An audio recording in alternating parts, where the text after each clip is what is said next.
Hi friends, welcome to Saranya வீட்டு சமையல். இன்றைக்கி நான் உங்களுக்கு பொங்கல் செய்கிறது எப்படிங்கிறத சொல்ல போகிறேன். அதுக்கு இங்கே இன்க்ரீடியன்ட்ஸ் எடுத்து வச்சுருக்கேன். என்னென்னு பார்த்தீங்கன்னா, இங்கே பச்சரிசி, பொங்கல் பச்சரிசி எடுத்து வச்சுருக்கேன். நான் இந்த டம்ளர், இது ஒரு 200 கிராம் டம்ளர், இதில் 1.5 டம்ளர் எடுத்து வச்சுருக்கேன்.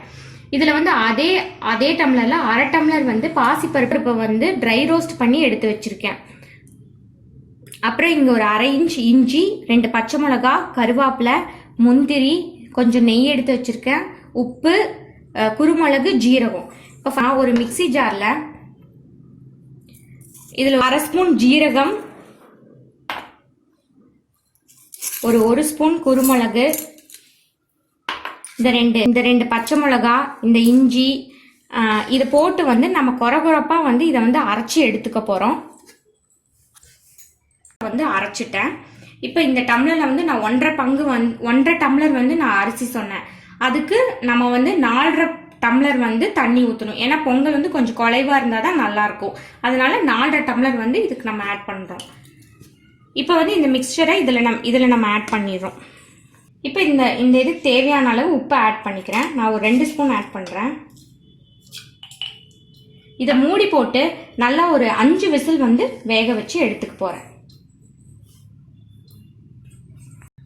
இப்போ பொங்கல் நல்லா வெந்துருச்சு, நல்லா குலைவாக வெந்துருச்சு.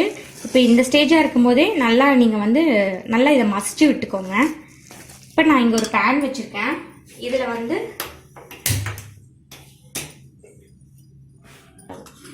ஒரு 1.5 ஸ்பூன் நெய் விட்டுக்கிறேன். இந்த நெய் மெல்ட் ஆயிடுச்சு. இதில் ஒரு 1/2 ஸ்பூன் ஜீரகம் போட்டுக்கலாம்.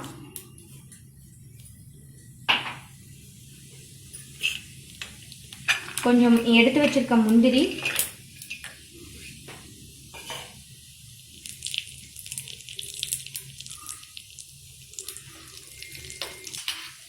இந்த கருவேப்பிலை போட்டு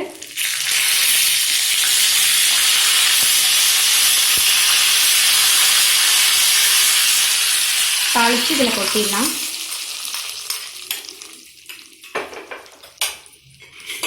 இதில் கடைசியாக நான் கொஞ்சம் ஒரு 1/2 டம்ளர் பால் ஆட் பண்ணுறேன். அப்போ பொங்கல் இன்னும் நல்லா டேஸ்ட்டாக இருக்கும். பொங்கல் நல்லா ரெடி ஆயிடுச்சு.